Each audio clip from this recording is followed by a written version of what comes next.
Hello! Welcome to the Eagles Talent Live stream on Facebook. My name is Sheldon Senek, and I am joined by one of my favorite peeps in the world, Laura Schwartz. Laura is the former White House Director of Events. She's the author of Eat, Drink, and Succeed, and a TV commentator extraordinaire. I mean, is there anything you don't do?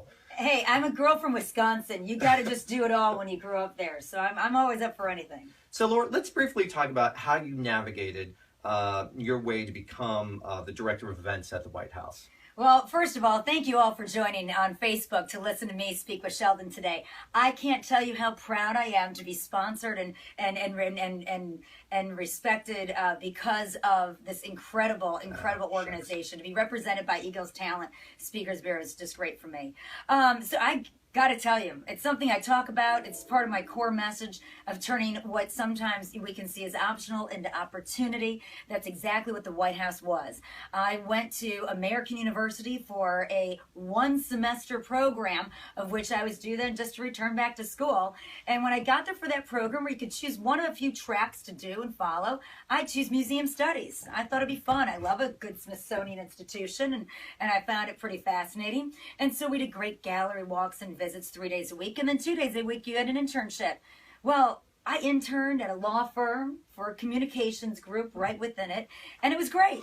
I was, making copies, typing stuff up, getting coffee, doing what you do as an intern, and I was proud of it. First internship I ever had, 19 years old.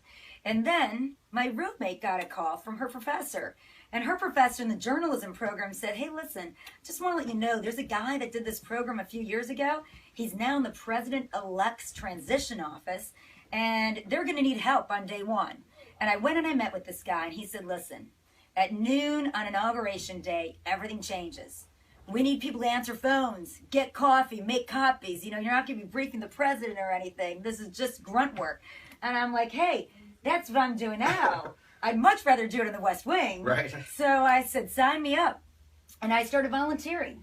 And I sat at a wonderful conference table every day with phones, and we just answer the phones. Hello, White House Press Office, White House, and transferring people around. And I kept a tablet next to my phone, and I wrote down who called for who, the different press secretaries in our office and the director of television and such. And so then I would see, figuring through that, what was going on, maybe who needed a little extra help.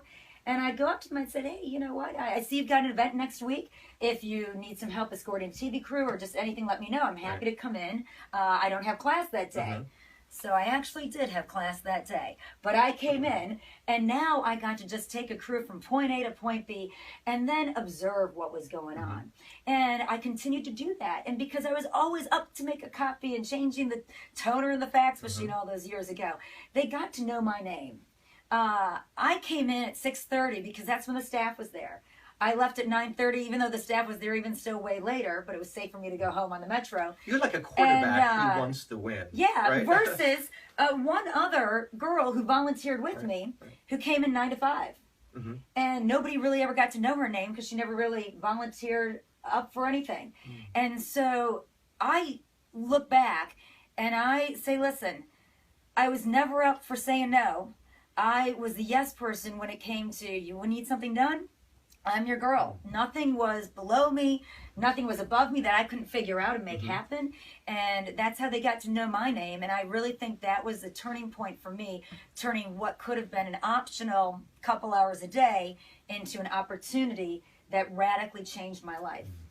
And also, I think what I absolutely love is you really show the power of volunteering too, and how volunteering really can lead to many opportunities. And volunteering is still a big part of my life. That volunteering opportunity at the White House. And please talk about some of the things that you've organizations. Well, it's pretty cool because that volunteering there led to my job as the youngest female presidential appointee ever, still today. Love holding the, we keep checking it out. But I became the staff assistant for the press office, the Midwest press secretary, the director of television, and then ultimately the White House director of events in 1997. But through that whole time, you never walk by a phone that's ringing off the hook, you answer it. And that volunteering has always been instilled in me, even before, from my parents. Today I carry that through by sitting on the board of the American Heart Association Advocacy Board. I am a very active board member of Clean the World, the world's largest global recycler of hotel soaps and amenities. What a great organization. Oh, making such an impact. And the hospitality industry is so involved with it because right now, you know, we did it 6 years ago. And you use a bar of soap, you throw it away because it can't be used again. It sits and lies in landfills. And the founder of the organization, Clean the World, said, listen, we got to do something about this. So what we do now is we have partnerships with hotels all over the world, recycling operation centers in Orlando, Montreal, Las Vegas, Hong Kong, you name it. And we take the soap, the used dirty soap that gets thrown away.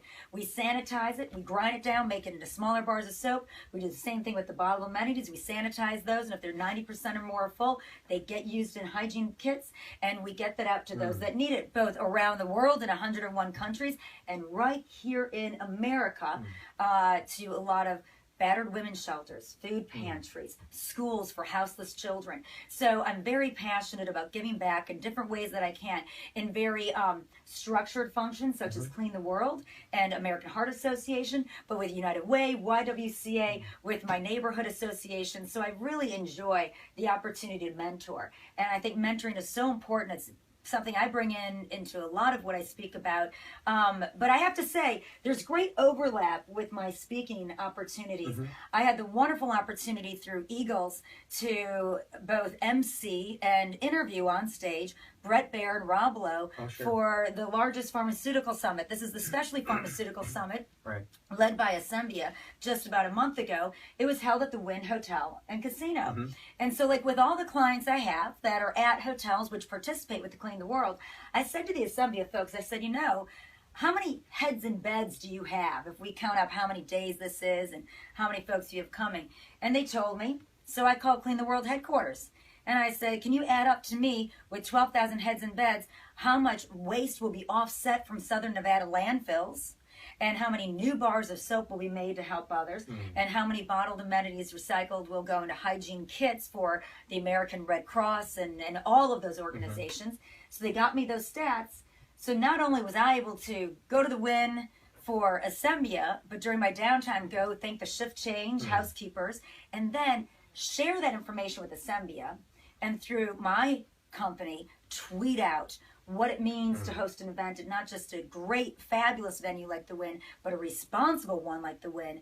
And then they could then say, hey, because you're here, by the way, thanks for attending. Because you attended, we've offset, I think it was about 1,200 pounds of waste from landfills and created new bars of soap. So I really enjoy, Sheldon, that great overlap between where and how I volunteer that makes an impact that is translatable to the same corporations and associations I speak with. So I share that information with them to empower them as much as the program itself. You know, thinking about being at a conference, it really seems like you really like to empower an audience to grow their networks and opportunity by adopting this mantra, what can I do for you? Can you expand on that? Oh, I love that you asked me that. You know, my book, Eat, Drink, and Succeed, purposely has networking in the subtitle.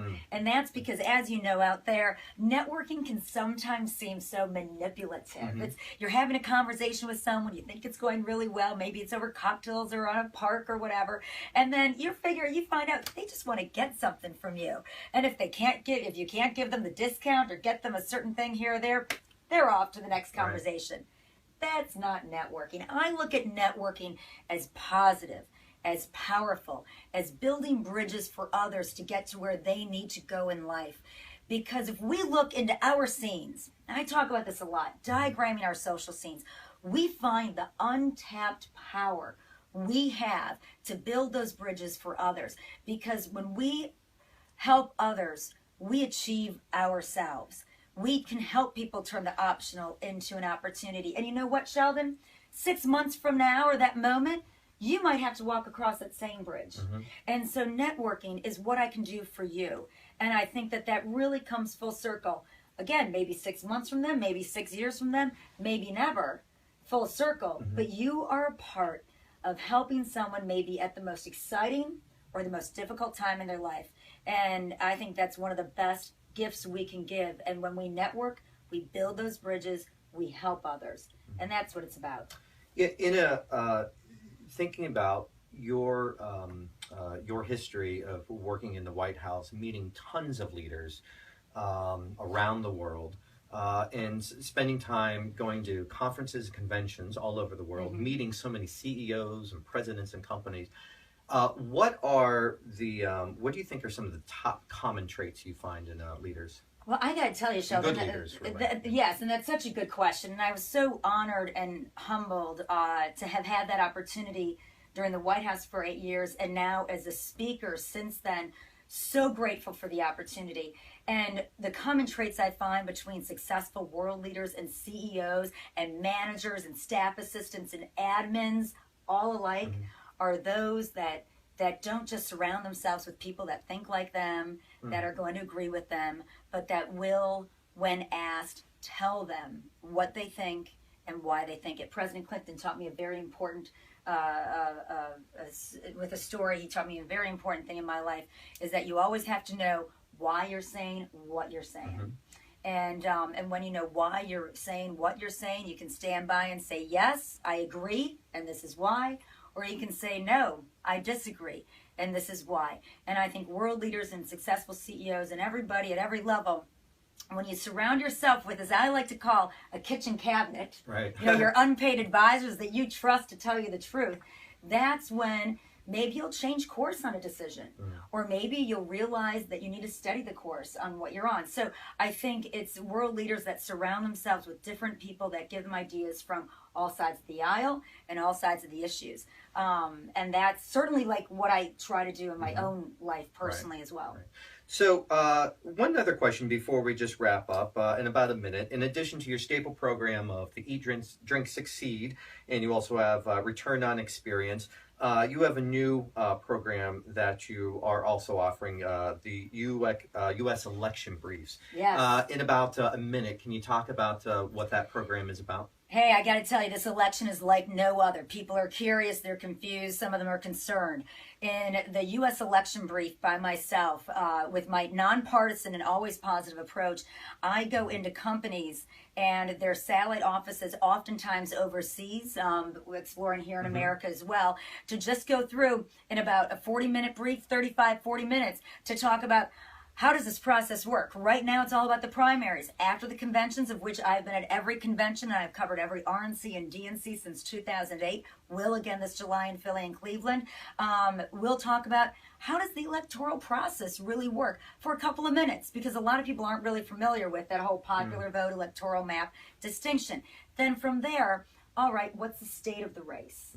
Now, what is the media, money, and message? This three-legged stool that I like to refer to, all about who's doing well with it, who's struggling with it, what is the state of the race as far as campaign commercials, what's one person trying to be versus the other. And so I show those commercials, and some of them may have come out that morning. We get them on tape, we show them at the brief, and then give a forecast based on real solid polling, as well as real voter background and the different voting classes.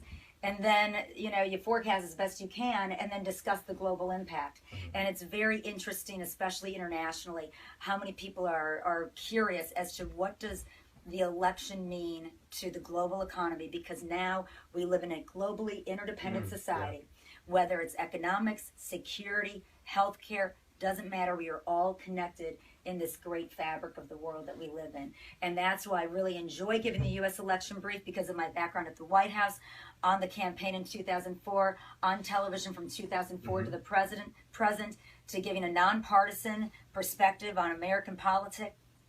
It's been a great fun road. And I'm glad that we're adding it into the repertoire, because after the election, there's going to be a lot more, I think a lot of conferences that are already in place, where now people are asking, hey, are we going to talk about the elections at all? Can we just get a good, clear view of this? Well, you can. I'm ready. I'm ready. Well, Laura, thank you very much, and we will see you out and about and all the conferences and conventions out there around the world. And everyone out there watching us on live stream, thank you so much. Hey, and thank you to Eagles, and thank you to all of you.